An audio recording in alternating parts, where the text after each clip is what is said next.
Tell me what issues are at the top of your mind heading into this election. I would say Medicare, Medicaid. Our son's on Social Security. He was diagnosed with autism, and we're having the runaround of trying to get therapies covered and stuff like that. He is not getting anything for the month because we make too much money. I'm a stay-at-home mom, but we have to do one income with my husband or with my son's schedule and everything. Yeah.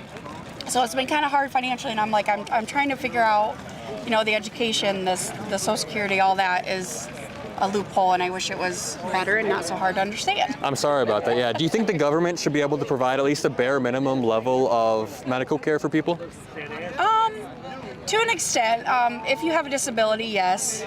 I don't think anybody should get a free ride by any means. Like I said, we have insurance, but it is expensive. Yeah. Donald Trump's supporters are concerned about more than just protecting him from his legal troubles that he got himself into. They've got the same problems that everyone else has, like access to health care. What is Trump, under his policies, how did it benefit your life? Are you work? Are you retired? No, I'm disabled. I have a broken plate in my back.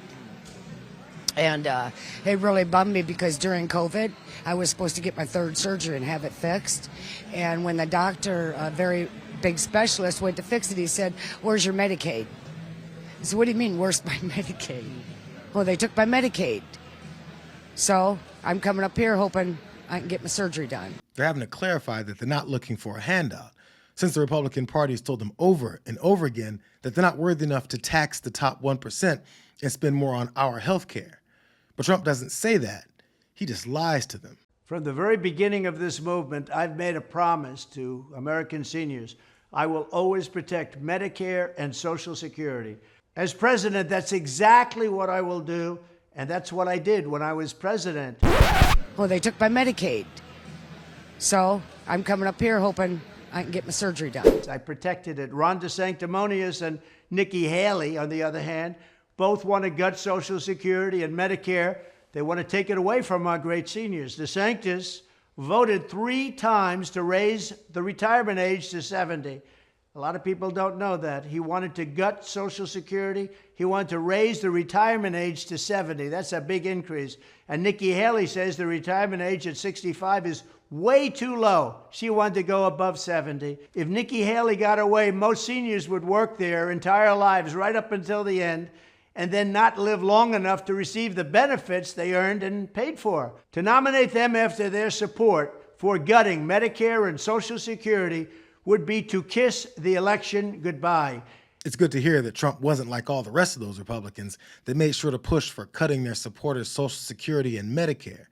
Because even though they denied it, they still turned around and advocated to cut it anyway. I was the first person in this race to say that we've got to deal with the long-term national debt issues. You got people on this stage that won't even talk about issues like Social Security and Medicare. I think I have to be excited about their response to the long-term challenges that we have in our entitlement programs. There's no doubt that we have to wrestle this beast to the ground. But I think we should try to look at entitlements, look at restructuring Medicare. We need to acknowledge all of the entitlements that we have. It's an issue. So the first thing you do is you change the retirement age. Entitlements ever be on your plate? At some point they will be. That's actually the easiest of all things if you look. Wait, that guy at the end looks a lot like Donald Trump. He was also on board to cut these programs. They're the easiest, he said.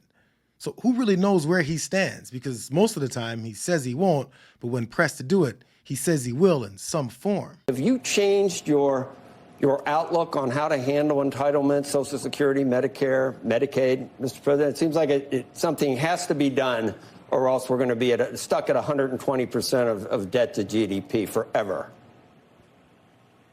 So first of all, there is a lot you can do in terms of entitlements, in terms of cutting, and in terms of also the theft and the bad management of entitlements, tremendous bad management of entitlements. There's tremendous amounts of things and numbers of things you can do. So I don't, necessarily agree with the statement. It's like he doesn't really know what his policy on entitlements should be, outside of mentioning how it'll eliminate waste and fraud, which would happen if healthcare providers and high-income beneficiaries contribute to the solution. But that wouldn't even put much of a dent in the discussion about solvency, So the end of the discussion is to just claim it'll solve the problem. Earlier this week on CNBC, when asked about entitlements, former President Trump said there is a lot you can do in terms of cutting. That's a direct quote. Was he advocating in that response for cuts in the future to entitlements? No, absolutely not. And thanks for giving us the opportunity to clarify what the president said. He was referring to cutting waste, fraud, and abuse that we've seen plague America's entitlement programs, including Social Security and Medicare, for far too long. The president has always said he will protect Social Security for hardworking seniors across this country. He did it in his first term. He will continue to strongly protect Social Security benefits in his second term. Does that also include Medicare and Medicaid? Absolutely. Well, they took my Medicaid.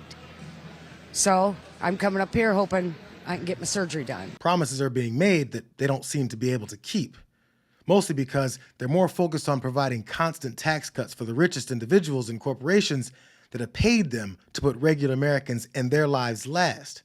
So while MAGA supporters are showing up to events hoping the former president will fund their much-needed back surgeries, the party is adding to the deficit by giving more money away to the entities that have no limit to their greed.